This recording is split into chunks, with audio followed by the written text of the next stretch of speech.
Welcome to the Circuit de Barcelona Catalunya for the Spanish Grand Prix. Over the next few minutes, the teams will be heading out onto this classic Formula One track for what we're expecting to be a very hectic practice session. Catalunya saw its first race back in 1991, and the drivers are really familiar with this circuit, as it's also been used extensively as a testing track over the years as well. Well, it's a fast-flowing circuit that really pushes drivers and cars to their limits. There are 2 DRS activation zones, but the best overtaking opportunity for the drivers is in the second DRS zone along the main straight. They may be great friends off the track, but as we well know from history, friendships are hard to sustain whilst you're battling it out for supremacy within a team. How's the relationship between Seb and Kimi surviving under these pressures? I think Kimi enjoys working with Seb. They certainly feel comfortable around each other, but don't let that laid-back exterior fool you. Kimi is still the Iceman, and he'll want to assert himself against the 4-time world champion and prove that he can come out on top. Hello guys, and welcome to round 5 of Kimi RAIKKONEN career mode. We're in Spain right now. We've done quite a few laps on these prime tyres, 7 laps, and we're just going through this tricky left-right chicane. Well, it goes uphill, and we just lose the back end. We just try to save it, but as a bit of fun. Now we switch to Pastor Maldonado's view. He just goes straight in. He just goes straight into us. In my eyes, he should be nowhere near that car. He should have been right onto the left, right. I mean, and he shouldn't be nowhere near our car. And guess what? We get a 5-place grid penalty for doing nothing. Basically, he should be nowhere near our car. And we're just livid at this point. And we go back in the pits, retire, and looking forward to qualifying.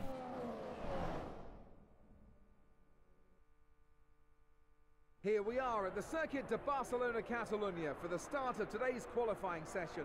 It won't be long now until we're ready to join the action down at trackside.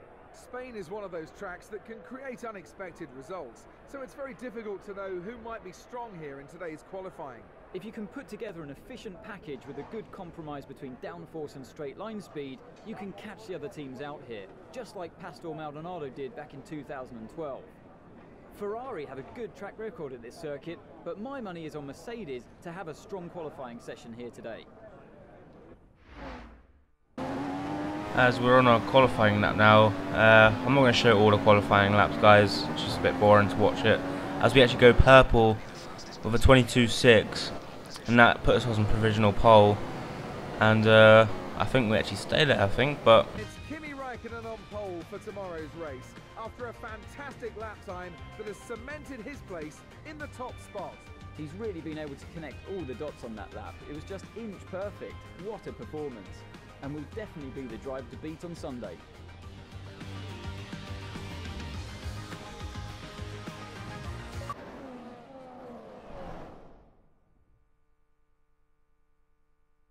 Good afternoon and welcome to Catalunya, home of the Spanish Grand Prix.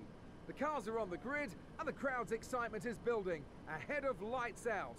We knew this was a track that suited the Mercedes well, but no one would have expected that Lewis Hamilton would have created such a gap to his rivals in qualifying. If he stays out of trouble and the car continues to perform, well, victory should surely be a formality. He's definitely going to be difficult to beat today, but anything can happen, so we'll have to keep a close eye on how this unfolds over the course of the race. The last Grand Prix saw Mercedes post their best performance of the year. They had a really strong outing and will be hoping for more of the same today. It was a good performance, but it was just one race. If they want to maximise their potential in the Constructors' Championship, they'll need to produce that kind of form more often between now and the season's end.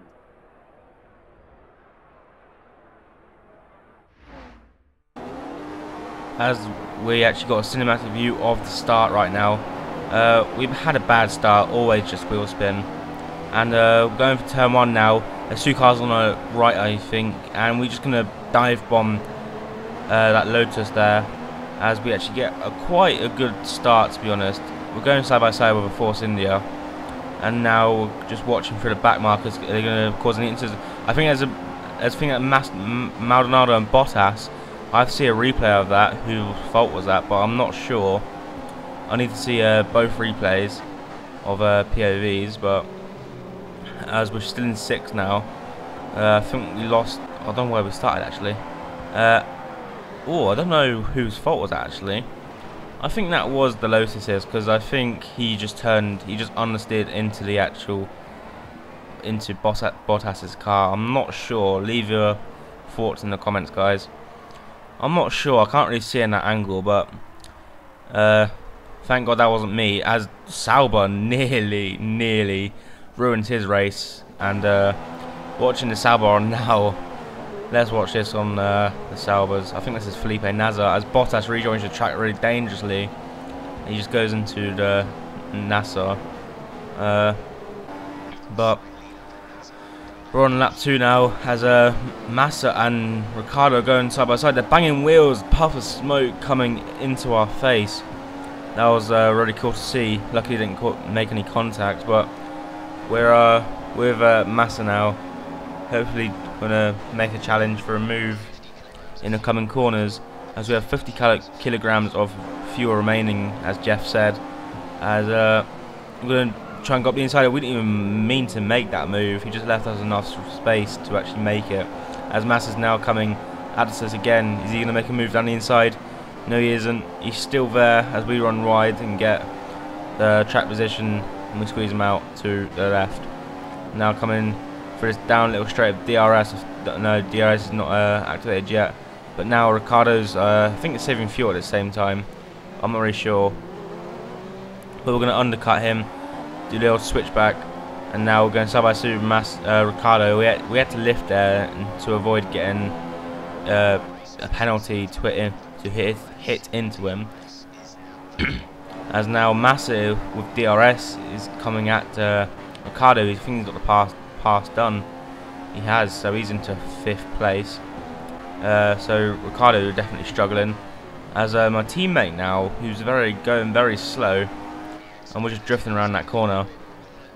So we're coming through this corner, and we're going through this tricky chicane. Very hard to get right. Very hard to get the power down on the exit. We always just lose the rear. Now we got DRS on my teammate. Now is he struggling with tyre wear or just saving fuel in this early stage of the stint? But we're going to easily move up into P3 right now on lap 6. We're just trying to save the tyres as long as possible. We're doing a 2-stop here, I think. So prime, then another set of options. I hope that works. I hope we didn't get any punches like we did in China, which was just we had 2 punches the same on the left front. It was just horrible, but we're just stuck in second gear right now, and I think Cody should really fix this, because this is ruining my race and the pit exit handling, because I put the tiny amount of throttle and I just spin and lose my front wing. But now there's those cars going very slow on the next lap, as going up the inside of Saints, and he just shut the door on us, and we just get stuck on this little car. And now they need to fix that as well. But I lost a place to Alonso, which should be we should be getting him back easily, because that McLaren Honda is just so slow on the straight. He's just going slow now in the corners. But I don't think he's pitted now. I don't know what his tyres on. But I think he's on the actual medium, so he hasn't pit yet. So he's going to pit this lap, I think. But easily with the DRS and better car, better straight line speed, as we actually do lock up. I think he's going to come back at us now. Nope, we shut the door on him as we move to P6. And a couple of laps later, everyone pitted. Now Rosberg's coming back at us. He's on the medium tyres. He's got pace. Seriously, he's actually got pace. So we need to we're going to let him through here. We're going to save our tyres and just let him ruin his tyres. He's going very slowly. We're just letting him through, and we just lose the back end. That's very frustrating to see. But AI, we're letting him through, and they just you know, slow down. But on lap 14 now, coming on to 15, Rosberg is ahead. He's got like a 6 second gap. Now we're on Rosberg. He's actually got a puncher. He's got a rear left puncher. Wow, he's ruined his race basically. Told you, if he pushes so hard on those tyres, they're gonna balloon, fall off a cliff, and he's got a puncher. Now we've just moved ourselves into P2, which is very good to see, as we're actually ahead later on that lap. Rosberg is actually ahead. This is Rosberg now. He's just holding people up. Now this is Carlos Sainz, I think. He should take Rosberg out. And there's watching the replay, watching the Force India. Now, I'm not sure whose fault was this, but we see Rosberg going slowly. Carlos Sainz takes Rosberg out, and the Force India just collects the Rosberg. So I'm not sure whose fault was that. I think it was just Rosberg going very slowly on the racing line, and Carlos Sainz was getting annoyed. As we come on lap 15 now, we're going through this left-hander uphill, and we just lose the back end there. I'm not very sure, because we did that. We didn't even do that in no practice on even worn tyres. I'm not sure. I think it's just because we got on too much curb. But on lap 21, coming to pits for some option tyres, taking about 12 laps to the end of the race. That is probably possible with low fuel, and the car is lighter, so it won't wear the tyres out that much. But we're in P2 right now, and we get stuck in second gear on the pit exit again, which is very, very annoying in this game. It happened in all my career races so far, up to Hungary, I think. But we're skipping on to lap 33. Nothing happened in our last stint, as we actually get a puncture. We was actually quite pushing hard, because Hamilton was actually 19 seconds ahead of us, and we like clawed it back to like 7 seconds. But we've been pushing hard. Now we got a puncture. We couldn't catch Hamilton, but lucky enough, Massa wasn't close enough to actually get us on the line, because we were basically going 40 miles an hour with his puncture. See, our tyres are just absolutely gone. Basically, I was struggling on the last lap, to be honest, but if you lock up more, the tyre just goes. Now we'll just hopefully Massa doesn't come around the corner steaming with that Mercedes power unit, but we'll come across the line P2. I'll take that.